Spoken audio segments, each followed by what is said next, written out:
We are here with Earle Hall, who is the CEO of AXESnetwork, a small growth company that is exhibiting for the very first time at G2E this year.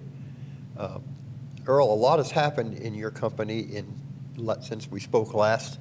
Give us a little overview and update on AXES today and where you see it going tomorrow. Well, since the last time we spoke, we're in over 40 countries now. We've brought up our first governments on a central monitoring system using cloud, using blockchain security and not distribution, brought up cashless, brought up anti-money laundering, responsible gaming in real time. So probably the biggest trophy we have is our first government about 3 years ago now that is running with the full breadth of all of our cloud technology. Other than that, we've brought in our e-wallets. We've migrated all of our cashless into e-wallets. All of our point of sale systems are now virtual inside of the cloud.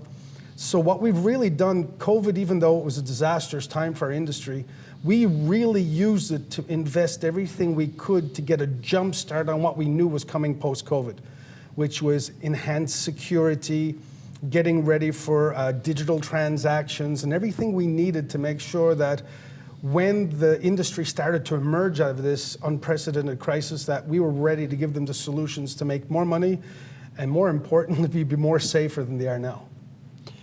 If we looked out 2 or 3 or 4 years from now, what's your vision for AXES? Our vision has remained the same since day one. We've been what I like to call, we've been on the bleeding edge for 8 years.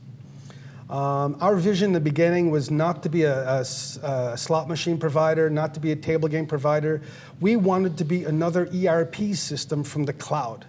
So when we were 10 years ago building all of the beginning of our technology, our goal was simple. There was a day when our industry would have to go cloud to be safer, because client-server technology is just not safe.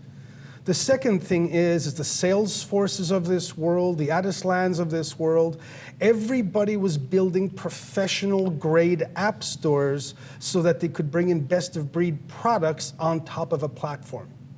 So when I look 2 or 3 years out,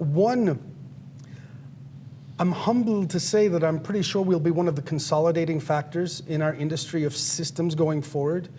Number 2, our app store will be comparable to Microsoft's professional app store or Salesforce's professional app store, because we stumble on amazing little companies every day that need a platform to publish and promote their products because they're a niche product. That's what a professional grade app store does. And number 3, the question that everybody's been asking me since yesterday is, when are you guys going public?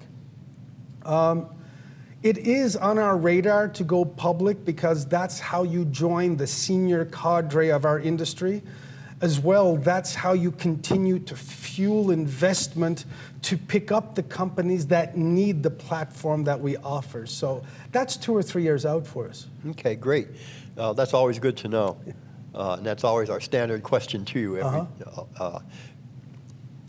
Obviously, tapping the public markets is a way to raise money. I understand you have a historic for your company announcement that you've made just this week about raising capital. We've been blessed since day one, and that was one of the reasons why I was so excited to join AXES in the beginning. We've been blessed with the best shareholders I've ever had in my entire career.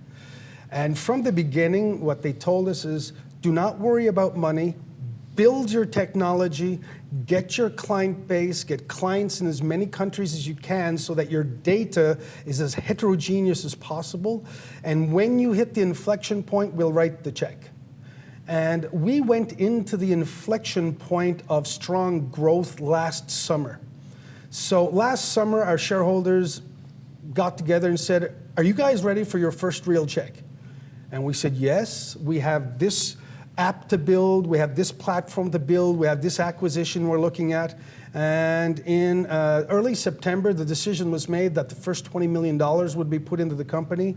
And there are more investments coming as we build out our media products, our digital payment products, and everything else that's coming out to our clients this year.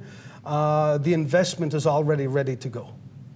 One of the topics that you've actually touched on in a couple of ways earlier, which is a major issue for anybody today, especially as the gaming industry becomes more interconnected digitally, is cybersecurity. Yep. Can you speak to that a bit for a minute? Well, first of all, it scares the hell out of me. I'd like to start as a baseline. I'm not somebody who goes around optimistically talking about cybersecurity for the very simple reason, if you are not cloud, you're at 100% risk. A casino's day business is not to worry about cybersecurity. Proprietary systems that are run on proprietary client-server technology cannot financially keep up with the burden of being on the cutting edge of cybersecurity. I haven't even seen anybody in the industry that's SOC 1 or SOC 2 compliant, which means as we move forward, if a client chooses to stay in the client-server environment, their risk is 100%. Why do I say that? Because the Amazons, the Microsofts, the IBMs, the Snowflakes, which is another incredible platform, these people, cybersecurity is their core business. They put billions of dollars of what client-server companies put not even millions of dollars. The reason why in the beginning we chose to go the Microsoft path is because from a cybersecurity point of view, they were already entertaining blockchain security. They were entertaining virtual servers, so there's no hardware. And 3, they were guaranteeing 100% hack-proof, resilient platforms. So it was an easy choice for us being owned by 2 Canadian banks. We had no choice to hit the highest level of bank-grade security when we started out. So cybersecurity does scare me. There's been some tribes hit all over the United States, and it's very simple. If you have a server on property, you're in danger. Outsource all of that to the major companies that are spending billions on cybersecurity. That's what we did. The reason why we've invested all of our money on functionality and client-facing products is because our back end, Microsoft, they're doing all the heavy lifting in the cybersecurity space. If you're a casino and you're operating in a particular state, and the requirement of that state is that your server be in that jurisdiction. Yes. Is that making you more vulnerable? That's actually the opposite, because if you adopt a tier 1 or a mainstream cloud provider, and I'll explain Microsoft because it's the technology we use. When you have a jurisdiction that has data restrictions to movement, Macau is one, Nevada is another one, there's a lot of them out there. The technologies like Amazon and Microsoft and IBM, you can restrict the data movement inside of the virtual environment.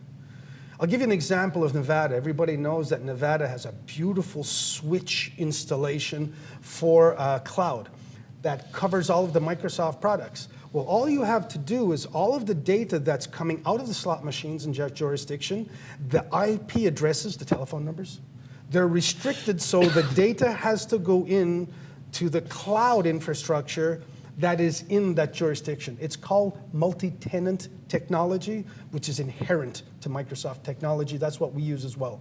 So when the client has a data restriction movement policy, it's easy. We just restrict it on the server side, and the data stays in that jurisdiction. It's easy. As mentioned earlier at the beginning, you are exhibiting here for the first time. Yep. What will someone see at the AXES booth here at G2E? We're coming with all of our regular cutting-edge things, real-time cloud. You can pull like a 10,000-line report in a click. You can see data from 10 years back in real time. We don't archive data in our cloud.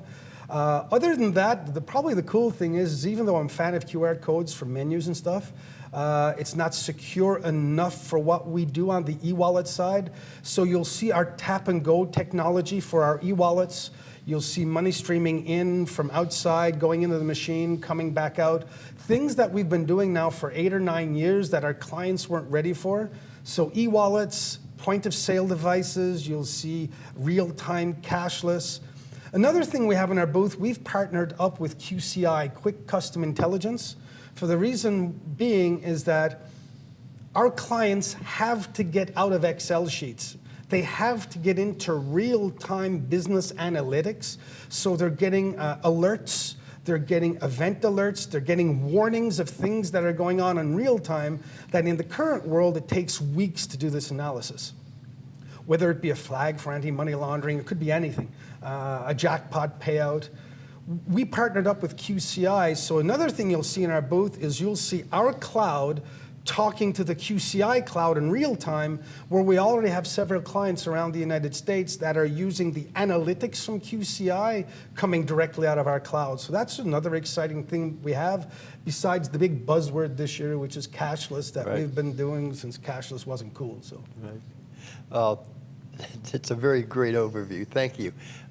Anything else you'd like folks to know about Access? Yeah, my whole management team is there this year. I'm really proud of the fact that we flew everybody in from everywhere. So the CIO is there, the CTO is there. We even have our CFO in the booth. It's going to be fun. Can't wait to see how that works out. But we've got the whole team in the booth, so just come and say hello. For us this year, G2E is very personal. It's very emotional. And there's people that have been hiding in their basements and houses for 2 years because of COVID. We're just happy to see everybody. You know, there's an old expression that's been attributed to many different people over the years that says, nothing great was ever accomplished without enthusiasm. You might be the most enthusiastic person I know, Earle, so I know you guys are going to accomplish great things. Thanks so much. Okay. Thank you. Cheers. Thanks.